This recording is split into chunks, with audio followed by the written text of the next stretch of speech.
সকাল আমার বন্ধুরা, কেমন আছো? আশা করি তোমরা সকলেই খুব ভালো আছো। আর তোমাদের দোয়া এবং ভালোবাসায় আমি আর আমার পরিবার সহ খুব ভালো এবং সুস্থ আছি। এই তো আমি সকাল ঘুম থেকে উঠে পড়েছি। আজকে ঘুম থেকে উঠে পড়েছি তোমার গিয়ে হলো 5টা বাজায় উঠেছি। তার কারণ মামামের বাবা আজকে একটা রিজার্ভ ছিল, কালকেই বলে দিয়েছে, তাই 5টা বাজায় যেতে হবে। মামামের মুখটা ধুয়ে ঘরটা ঝাড় দিয়ে নিয়েছি আর আমি ভাতটাও বসিয়ে দিয়েছি। ওদিকে ভাতটা হচ্ছে আর ততক্ষণ আমি ভাবলাম বাইরেরটা ঝাড়টা দিয়ে নেই। আর ডাল রান্না করব ভাবতেছি। ডাল রান্নার জন্য আমাকে পেঁপেও পেরে নিতে হবে, তার কারণ আজকে পেঁপে ডাল রান্না করব ভাবলাম। অনেক দিন হয়ে গেল পেঁপে ডাল রান্না খাওয়া হয় না। আর বাড়িতেই পেঁপে আছে, পেঁপে তো আর কোথা থেকে আনতে হয় না, কিনেও আনতে হয় না, কিন্তু শুধু রান্না করাটাই। আর ভাবলাম আজকে যদি ডালটা রান্না করতেছি ততক্ষণ মানে কি পেঁপেটা পেরে নেই। আর আমি পেঁপেটা পাড়ার আগে বাইরের এই উঠানটা ভালো করে ঝাড়টা দিয়ে নিচ্ছি। আর তোমাদেরকে আজকে দেখিয়ে দেবো আমি আমার কতটুক জায়গা ঝাড় দিতে হয়। বাস একটু একটু করে, তো দোকানের ওই সামনের ওই জায়গাটুকুই তোমাদেরকে দেখাই, ঝাড় দেই। আর এই পাশটা দেখছো, আমাদের এই রাস্তাটা দেখো নেই তোমরা ঝাড় দিতে, তাই ভাবলাম আজকে একটু তোমাদের সঙ্গে এইটুকু জায়গা শেয়ার করে নেই ঝাড় দেওয়াটা, তাই তোমাদেরকে দেখাচ্ছি। আর দেখো আমার একটা কাজ করতে না করতে আর একটা শুরু হয়ে যায়। এই তো আমি ওদিকে ঝাড়টা দিচ্ছিলাম, ততক্ষণই দোকানে কাস্টমার চলে এসেছে। আমি কাস্টমারকে মালটা দিয়ে আবার ঝাড় দিতে শুরু হয়ে গেলাম। আর এই দেখো এই রাস্তাটা আমাদের ঝাড় দিতে হয়। আর এই রাস্তাটা জানো, ওই নিচের রাস্তার গিয়ে আমাদের এই রাস্তাটা উঁচু, কারণ জানি না আমার শাশুড়ি আমার শ্বশুর এই রাস্তাটা উঁচু করেছে আগেই। আর দুটো রাস্তা যদি সমান হতো তাহলে বাড়িতে ভালো করে গাড়ি নেওয়া যেত। আমরা তো বাড়ির সামনের এই জায়গাটায় গাড়ি নেই, কিছু বস্তু আনার দরকার হলে এখানে আমাদের হয়ে যায়। কিন্তু আমার ভাসুর পিছিয়ে বাড়ি করেছে, ওরা গাড়ি নিতে পারে না, ও মানুষের যায়, ওদেরও জায়গাটা দিয়ে গাড়ি নিতে হয়। কিন্তু 2-1 দিন পর পর বলে এখান দিয়ে গাড়ি নেওয়া যাবে না, নিতে দেব না, এরকম করে বলে। আর অন্যের জায়গা না নিতে দিলে আর কি করা যাবে বলো, তার জন্য একটু অসুবিধা হয়। আর আমি ঝাড়টা দিয়ে দেখো ওই জায়গাটায় জমা করে রাখলাম। আর এই তো আমি পেঁপে পাড়তে এসেছি। পেঁপে পাড়া তো তোমাদেরকে দেখাতে পারলাম না, বাস টুকানো টুকোই তোমাদেরকে দেখাচ্ছি। পেঁপেগুলো আমি একটা পেঁপে পাড়তে চেয়েছি, তারও 3টা পেঁপে লগে তার সাথে পড়ে গিয়েছে। আর একটা পেঁপে দেখো পোকে খেয়ে নিয়েছে, আধা করে একটুখানি পেকেছিল আর আধা খেয়ে ফেলেছে। ওটা নিয়ে আসলাম, ওখানে ফেলে রেখলে আর কি হবে, যদি ভিতরে কোনো গুটি হয় তাহলে ওটা লাগাতে পারবো, তার মানে বুনতে পারবো। জানি না তোমাদের ভাষায় ওটাকে কি বলে, আমি অতটা বাংলা বলতে পারি না। তোমাদেরকে আগেই বলে দিয়েছি আমার বাংলা ভাষা বলতে একটু অসুবিধা হয়। আর তোমরা ওটাকে অ্যাডজাস্ট করে নিও, একটু বুঝিয়ে নিও। আর যদি ভুল হয় তাহলে প্লিজ আমাকে ক্ষমা করে দিও। আর এই তো আমি ডালটা রান্না বসিয়ে দিয়েছি, আর পেঁপে কেটে ডালের সঙ্গে সিদ্ধ হতেও দিয়ে দিয়েছি। আর মাম্মামের জন্য একটা আলুর পরোটা করব ভাবছি, আর ওটা বানিয়েও ফেলেছি, বানিয়ে মাম্মামকে খাইয়ে দিয়েছি। আর মাম্মামের বাবাও চলে এসেছে, তাই আমি মাম্মামের বাবার কাছে মাম্মামকে রেখে গোবর ঘাটতে চলে এসেছি। আর তোমরা তো বলবে আমাদের গরু নেই, কিন্তু গোবর ঘাটি কোথা থেকে? আমাদের পাশেরও বাড়ির ওদের বাড়িতে গরু আছে, ওরা রাত্রের যে গোবরগুলো হয় ওরা গেটে দেয়।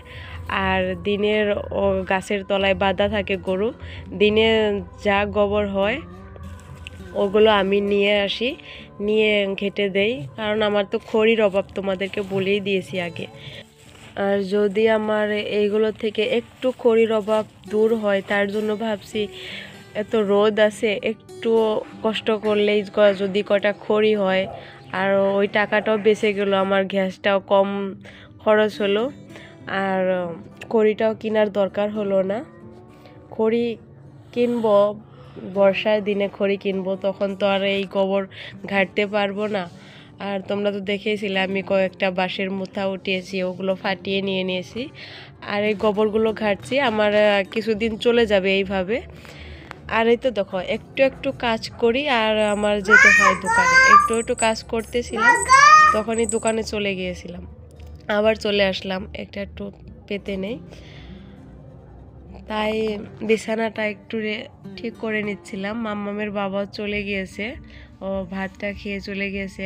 আমি ওখান থেকে এসে আবার গিয়েছিলাম গাখীর আনতে।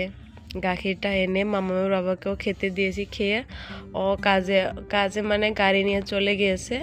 আর আমি ভাবলাম, আর এসে দেখি আমার মাম্মাম এইগুলো করেছে, ঘরের কি অবস্থা, ওর খেলার সব বস্তু এখানে এলোমেলো করে দিয়েছে। আর দেখি ও একটা ওর হাঁড়িতে কিছু একটা নিয়ে রান্না করতেছে আর ওর বাবাকে খাওয়াচ্ছে। আর আমাকেও ডেকে বলল, মা এটা একটু খেয়ে নাও। ও আমাকে রাঁধতে দেখে আর হাঁড়ি থেকে কি করে ভাত বাড়িয়ে ওদেরকে দেই সেগুলো দেখে দেখে ও শিখে নিয়েছে। ও আমাকে ওভাবে খেতে দিল। আমার যে কীরকম আনন্দ লাগলো যে আমার মেয়েও ভাত বাড়তে ভাত রান্না করতে শিখতেছে। আর এই তো দেখো এগুলো আবার দোকানে চলে গিয়েছিলাম। দোকানে গিয়ে ও কাজগুলো সব করে নিয়েছি, ওই সাইডটা সব কাজ করার হয়ে গিয়েছে। আর মাম্মামকে গোসল করে দিয়েছি, আমিও করেছি।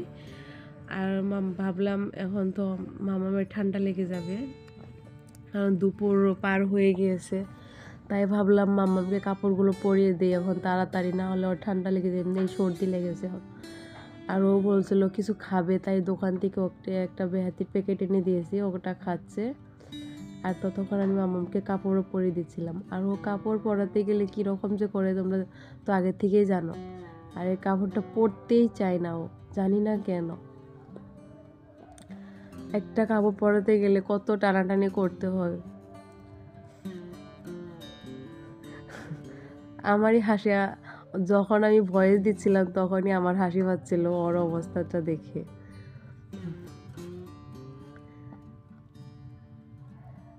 আর বন্ধুরা, যদি আমার ভিডিও তোমাদের ভালো লাগে, একটুও ভালো লাগে, তাহলে একটা কমেন্ট করে দিও। তোমরা কমেন্ট করো না, আমার একটুও ভালো লাগে না। আমার মনে হয় যে আমার ভিডিও একটুও ভালো হয় না, তার জন্য তোমরা কমেন্ট করো না প্লিজ। যদি কোথাও ভুল হয়ে থাকে, আমার কোথাও যদি ভুল হয়ে থাকে, সেগুলো তোমরা কমেন্ট করে আমাকে বলো। আর তোমরা যদি না বলো তাহলে আমি শিখবো কী করে? আর আমি যে কথাগুলো বলি যদি সেগুলো তোমরা ভুল ধরে না দাও, তাহলে এগুলো আমি বদলাবো কী করে? প্লিজ তোমরা কমেন্ট করে জানিও কীরকম হয়েছে ভিডিও। তোমরা যদি কমেন্ট করো তাহলে আমার ভিডিও করতে আরও মনে আগ্রহী আসে। তা যদি ভালো লাগে তাহলে প্লিজ কমেন্টে জানিও। আর এই তো দেখো আমি ওটা ওই পাশ থেকে ভরে এখানে আনছিলাম, আবার ওগুলো বের করে দিচ্ছে ওই ওর পুতুলের তুলোগুলো। আর এখন ওকে একটা সোয়েটারও পরিয়ে দেবো, ঠান্ডাটা ভালোই লাগতেছে। আর এখন গাও ধুয়ে দিয়েছি, তো অনেক ঘরে ঠান্ডা, বাইরে গেলে রোদ একটু লাগে, কিন্তু ঘরের ভিতরে ঠান্ডা। এখন তো ওকে বাইরে নেওয়া যাবে না, যদি ওকে বাইরে নামিয়ে দেয় তাহলে আবার ধুলো ভালো দিয়ে আগের মতো হয়ে যাবে। তাই এখন আর ওকে বাইরে নিয়ে যাব না, ভাবলাম ঘরেই থাকবে, তাহলে সোয়েটারটা পরিয়ে দিই। ওকে সোয়েটার পরে দেবো। আজকের জন্য ভিডিও এখানেই শেষ করব।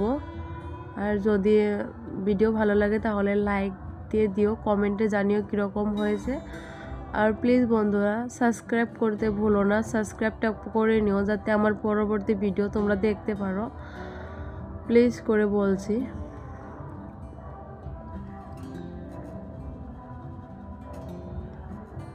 তোমরা তো দেখতেই পারো আমার মেয়েটা কীরকম করে, ওকে নিয়ে যে একা কাজ করা কতটা কষ্টর শুধু আমিই বলতে পারি।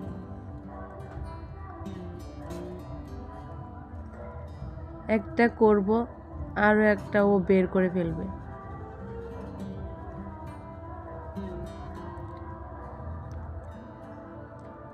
ভিডিওটা এখানে শেষ করছি। তোমরা ভালো থেকো, সুস্থ থেকো, তোমাদের জন্য অনেক ভালোবাসা রইল। খোদা হাফেজ।